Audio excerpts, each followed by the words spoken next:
Hello and welcome to another episode of Toxic Love Transformation. I'm your host, Stephanie McPhail. And for the past 2 weeks, we have been doing a series to reinvent yourself after divorce. If you missed the first week was all about identifying how you got to this place. The second week was building a team. So if you haven't checked that out yet, then go back to past episodes. Go check those out. You don't have to do it this second, but definitely go and check that out as well, because it's really important to know all the different steps so that you can get to where you need to get in order to fully heal. So today we're going to talk about step 3. Step 3 is the rediscovery of who you are. This to me is a super fun part of the step, and a part that's really, really crucial in order for us to do our full healing and move on to really create our best lives. So who's ready to jump in? If you have a notebook, go grab it, writing utensil, or if you like to type, then go ahead and type. But you're going to want to take notes during this because there's going to be a bunch of great information that you can start implementing right away to really reinvent yourself after that divorce or breakup. So what we're going to start off with is I want you to take a second and look at the incompletes in your life. Look at the areas, and what I mean by incompletes are the things you've been putting off. Maybe it could be something as simple as like doing the dishes. It could be cleaning out that closet you wanted to clean out. It could be something really big like going back to school or making that big trip that you've always wanted to make. What are some of the incompletes that you have put off in your life? And I want you to actually just go ahead and make a list of all those things. You don't have to do it all right now, but write down what are the incompletes that I've had in my life. This is not a judgment call.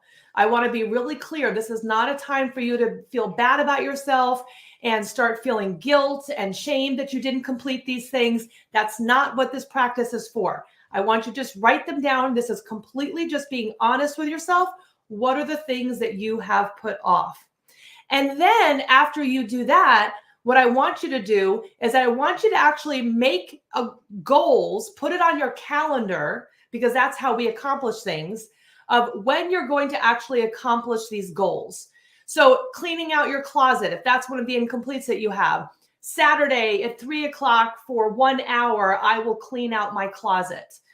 Something that specific. With goal setting, we always want to be really, really specific. If we say, I'm going to clean it out next week, or I'm going to do it at some other point in time, and we're not specific, time keeps going, and all of a sudden the month has gone by, and we haven't completed that thing we said we were going to complete. So it's important to make sure that we put a date, a time, and like a time frame that we're going to be doing it as well. And this is something to keep in mind as well that I always like to remind clients, is that I don't want you to feel like, this is one of the reasons why we put things off, because we feel so overwhelmed that we're like, oh my gosh, I have all of these things to do.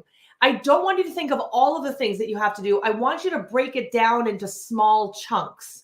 So if cleaning out your closet is going to take 6 hours, maybe you only clean it out for an hour, maybe 30 minutes. Pick a smaller amount of time. We can do the smaller things. Those are things we're not going to put off as easily. Set yourself up for success. And we're going to talk about why you want to do that in a few minutes. But you're going to want to set yourself up for success so that you complete it and then move on. Again, even if it's just a little bit, a little chunk of one of the incompletes you need to do, that's going to start to build up over time. And all of a sudden, you're going to have accomplished all of these different things. Like we say when someone starts exercising, even if it's just going for a walk, you're doing more than the person who's sitting on the couch. So make a list of those incompletes and then start doing them. The goal is to stop putting things off. Because let's think about it.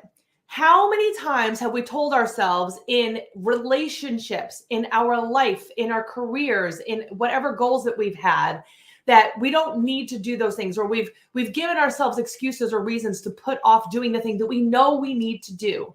I was speaking to a client actually yesterday, and we were talking about how she was supposed to talk to the guy that she's dating, about some things that she was uncomfortable with. And she was like, so I had spoken to her the week before. That was one of her goals that she was supposed to do for the next time we spoke. She hadn't done it. And so we talked about why she hadn't done it. And of course, the reason why she hadn't done it was because it was a big conversation. It was an uncomfortable conversation. So she was telling me about all these other things she had accomplished. She had put things away and come back from a trip and, made appointments and done all these other great things, but she had put off that really important conversation. And the thing is that we put off that important conversation and we keep putting it to another time. We don't do it. And then we feel unheard. And then we feel angry. And then we have animosity and all these different feelings come up, and all because we've put it off. It's important to have those important conversations in the time frame that we need to. So sometimes it's not exactly in that moment, but set up a same thing with the other incompletes, set up a time so that you will actually have that uncomfortable conversation. I always say that when I know that I have to have that uncomfortable conversation, when I feel almost like my throat is closing, I know that means I need to say something. I might not really want to because I know it's going to be uncomfortable, but you have to learn what in your body is telling you when you have to have those uncomfortable conversations. So the goal is no more incompletes. Get these things done. Don't put it off, because we keep piling up the junk, and then all this mental chatter starts going on, and then we can't focus on the things that are actually important to us. If we get the things done that we don't want to do right away, then we don't have to think about them anymore. And then they don't take up any more mental space. So get those incompletes done, make that list, complete your incompletes. The next thing that I want to go into is increasing your self-esteem. When we have been in a toxic relationship, our self-esteem has gone down. The person that we have been with has eroded that self-esteem. Maybe we didn't have the self-esteem to begin with. Maybe we didn't feel worthy. Maybe we didn't feel like we were good enough. Maybe we had all of these negative sabotaging thoughts that were keeping us from being able to find and be with a healthy partner. Maybe we had all these outside sources that made us feel like we had to stay in this relationship. Our self-esteem plummets. And one of the reasons for that is because we have not followed through on the things we said we were going to do. We stopped trusting ourselves. It's really important to be able to trust ourselves. If you say you're going to do something, you need to follow through with it. And that's for you as well. Because how often do we do all these things for other people, but we don't follow through on the things that we need to do for ourselves? We need to be focused on taking care of ourselves and doing what's right for ourselves, because guess what? Nobody else is going to do the things for us that we know we need to have done. We need to be able to do that for ourselves. So self-esteem is one of those parts of us that we need to increase in order for us not to fall into another toxic relationship. And in order for us to really reinvent ourselves, we want to make sure that we are not falling back into old patterns. If we don't heal the self-esteem, it's a good chance we're going to fall back into those old patterns. So what do we need to do? We need to follow through on the things we say we're going to do. That's going to help our self-esteem. Now, one of the parts in our program is I ask clients to drink 96 ounces of water, just as an example, because it's a holistic healing program. So when they drink those 96 ounces of water, I always have clients that will say to me, but Stephanie, that's a lot of water. Well, that's the recommendation minimum for every single person. So if you're like, I can get away with 64, you're not following through with what's recommended. We're supposed to have 96 ounces. Now, that does include, if you're having your green smoothies, which you hear me talk about if you've listened to me before, and other waters that you've added, not coffee because there's caffeine, but if you've had like herbal teas and things like that, water is included in that also. But 96 ounces. And I will have clients that literally just the fact that they followed through on drinking those 96 ounces of water, when at first they said to themselves, I can't do it. I'm going to have to pee all the time. It's not going to be good. Now all of a sudden they're like, I didn't know I was so dehydrated. I didn't know that that's why I had a headache all the time. I didn't know that's why I didn't feel good. And now all of a sudden they have this sense of accomplishment. And as much as having water, and I'm sitting here with my 32 ounces right here, having water seems like it's not that big of a deal. There's that self-esteem that is actually increased by following through on the thing that we know we needed to do. So when we get to that 96 ounces, we're like high-fiving ourselves. We're celebrating. We're all excited because we were able to accomplish that goal we didn't think we could do. So something as simple as that, start with that. getting those 96 ounces of water every single day, and figuring out maybe in your schedule, depending on what you do for a living. I know nurses, doctors, drivers, people in different professions, it's harder to get to bathrooms all the time. But when I was a teacher, I really got most of my water before work and most of my water after work. It was like the second I left, I started drinking my water again, and there was like sips of water throughout the day. So whatever you need to do to get that water in, you're going to have to figure out that schedule. But even that little sense of figuring it out actually will help you to increase your self-esteem. So here's a little activity that I'd like you to try. Again, this is another writing assignment. You don't have to do it this second, but this is something to come back to. Write down one thing that you are proud of. Now, the first thing that comes to your mind, and again, this is not a shaming, blaming, uncomfortable activity. This is really just to look at what are some of the things that maybe you have not remembered about yourself. We want to come back to ourselves. So, because it's this discovery phase, right? So come back to us. What is something that you are proud of? This is not being conceited. This is not showing off. This is something that you are proud of accomplishing. We all should have things that we are proud of accomplishing. The next thing, write down what you are good at. Again, not conceited, but there is something that you are really amazing at. Maybe it's bringing people together. Maybe it's understanding, someone's perspective. Maybe it's listening to someone's stories. Maybe it's doing math problems. Maybe it's building things. What is something that you are really good at?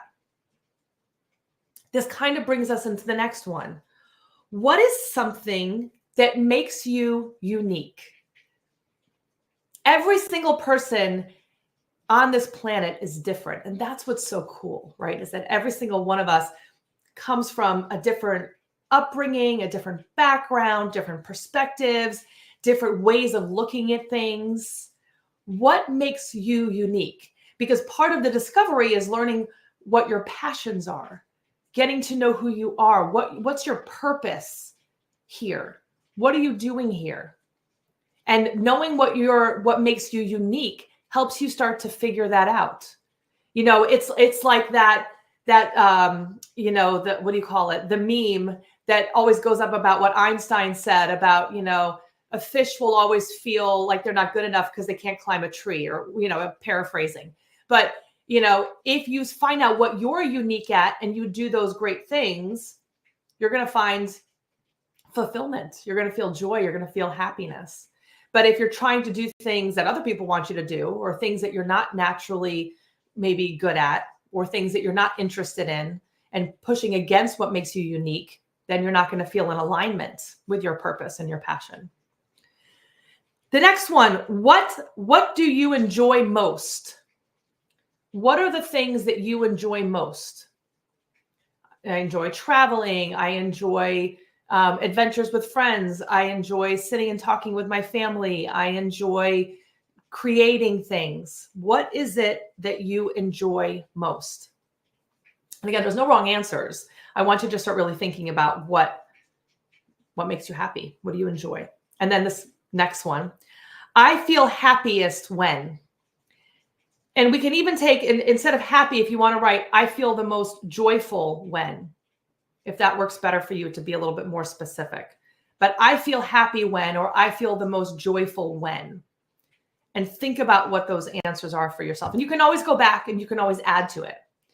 But again, that piece is really just to start to let you look at what are the parts of you that maybe you've ignored, that maybe you haven't paid attention to.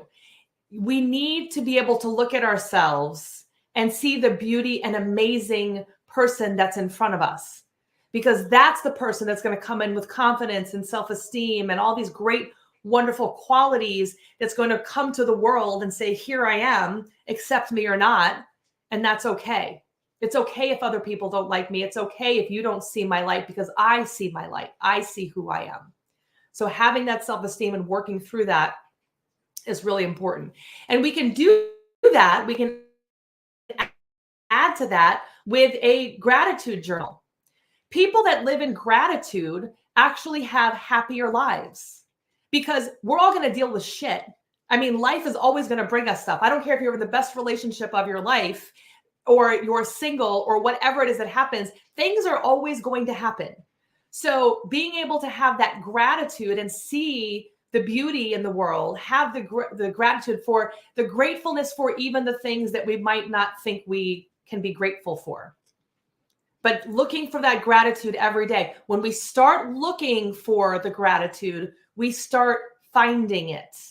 But if we're in that mindset of looking for negativity, looking for bad things all the time, guess what we're going to find? That's right. More negativity, more bad things. So if it's like the effect of you just got a brand new yellow car. Now all you see, and it's, whatever brand it is. And now all you see is yellow cars of that same brand. It's what you're focusing on, what your interest is. That's where you're going to see, that's what you're going to see more of. What you focus on multiplies. And that could be positive or negative. So what could you do for gratitude? If this is something that's newer for you, is at the end of each day, write down 3 things that you are grateful for that day. So that way during the day, you are searching those things out. What are the things that you are grateful for? You're looking for those things.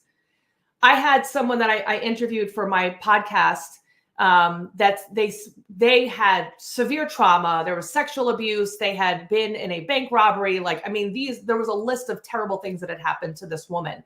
And what she did to look for her gratitude every day was she looked for somewhere in the world as she was walking along each day, something that looked like a heart. And every time she found that heart, she would high five herself or do a little celebration. And that was her gratitude, was looking for it. Because sometimes when you've been in a dark place, it's hard to look for those positive things to be grateful for. All right. And then the next thing, is this helpful so far? Please let me know if this is helpful. And again, make sure that you're writing this down. And I'm going through this kind of quickly. I do want you to go back and make sure you're spending a little bit more time in going through this. Now, again, we do have, if you go to beinglovedshouldn'thurt.com/links, you actually can get this all written out. We actually have a full program that's a go at your own pace program you can go through.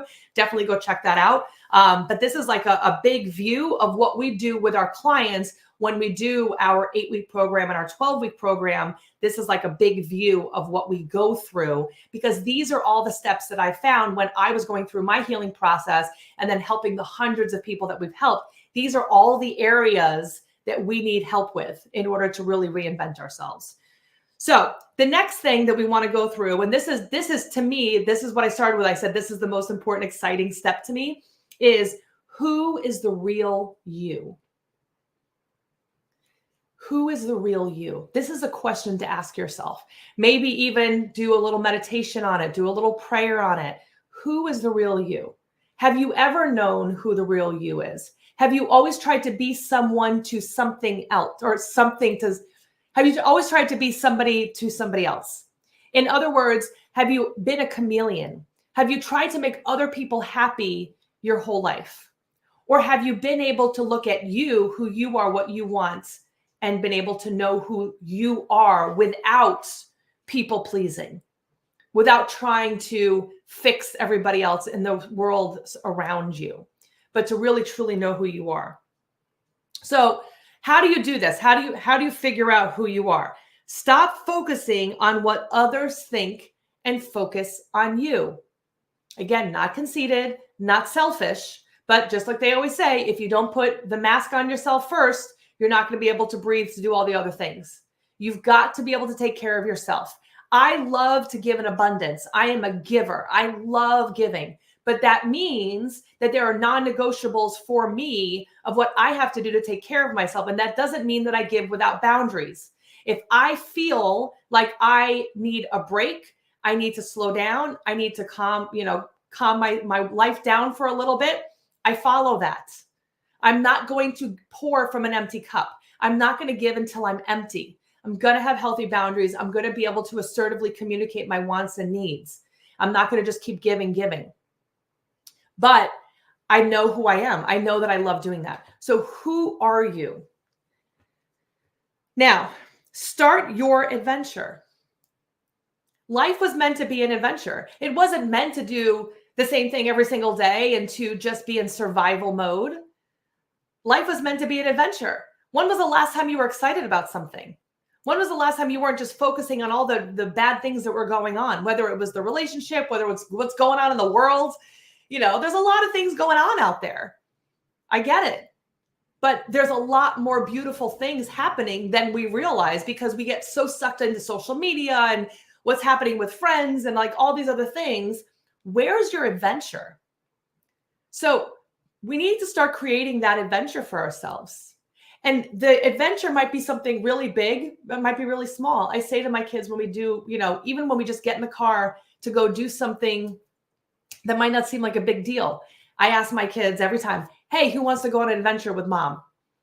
I want them to start thinking about the adventure of what everything is, because who knows what's ever going to happen. Sometimes you go out and something happens and you're like, oh my gosh, I can't believe I just saw that.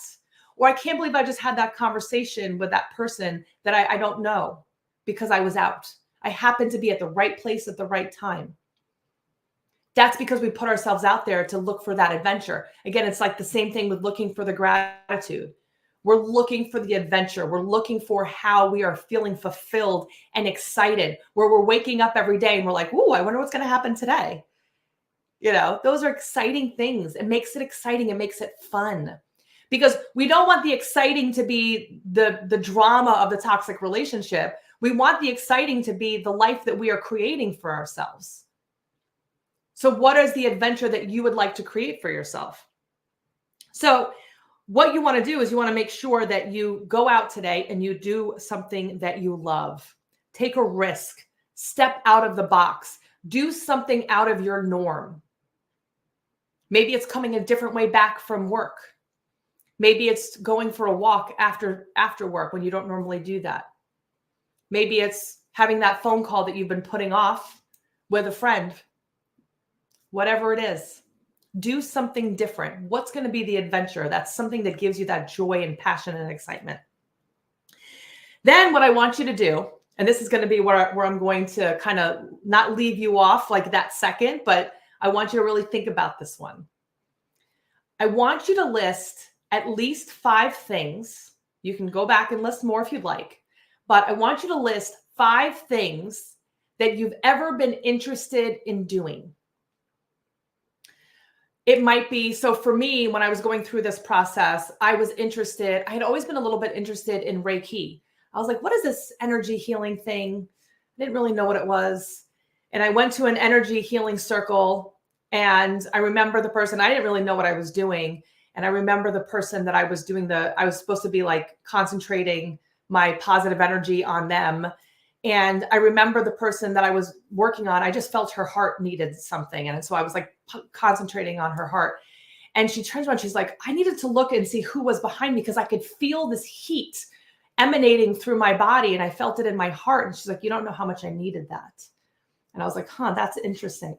That intuition that I needed to help her in that way, and how she felt it. She felt that warmth and love come to her.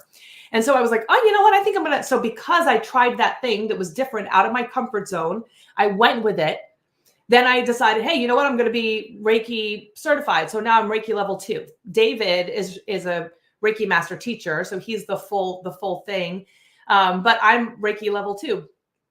And that was something that I learned while I was rediscovering who I was, while I was figuring out who I was without all of the noise of the toxic relationships. Another thing I did was I was always interested in sound bowl meditation. So I found a sound bowl meditation on my local meetup. I went to it and I was like, oh my gosh, that's really cool. And then I realized some of the music that I really enjoyed actually kind of was in alignment with some of the sound bowl meditations, because you can feel the healing. You could feel on different notes, different frequencies. You can feel it in different areas of your body, which is in alignment with different chakras. Now, whether or not you believe in any of that stuff, it's very amazing how you can feel different notes in different areas of your body, and how that just warms you and makes you feel good. So that was a cool thing. And then, so again, all those things. So figure out the things, go out, make a list. And of course, and I always have to add this one, but I always wanted to travel cross country. So I put that on my list of things that I'd wanted to try. And I did it. And I will tell you, that was a pretty amazing adventure that I went on. I went by myself in the beginning of the first few legs of the trip. And then I met up with a friend, and then she did the rest of the trip with me. But traveling by myself felt really scary and uncomfortable, but it's something I had wanted to do.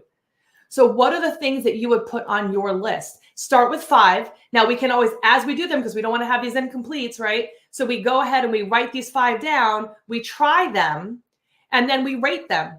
Did we actually like them as much as we thought we were going to like them? Was it like, oh my gosh, yes, I would do it again. Oh my gosh, that was terrible. And that was in the middle. Rate them after you do it. And again, we can always keep adding to our list. In fact, we should. Throughout our lifetime, we should be consistently looking for those new adventures, those new things that put us on fire, make us feel good, and just, ignite our passions. So continuing to try out the things, because we're always constantly learning about who we are. So what are the things that you would like to do that add to your adventure of your life? And keep adding to those things. Keep trying new things. I'll kind of finish with this. I had again, one of my clients, we were talking about how it was uncomfortable to try new things because all these fears come up.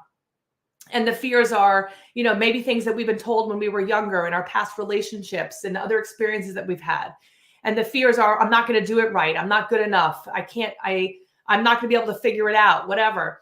And I will tell you that all those fears, to me, those are not a wall.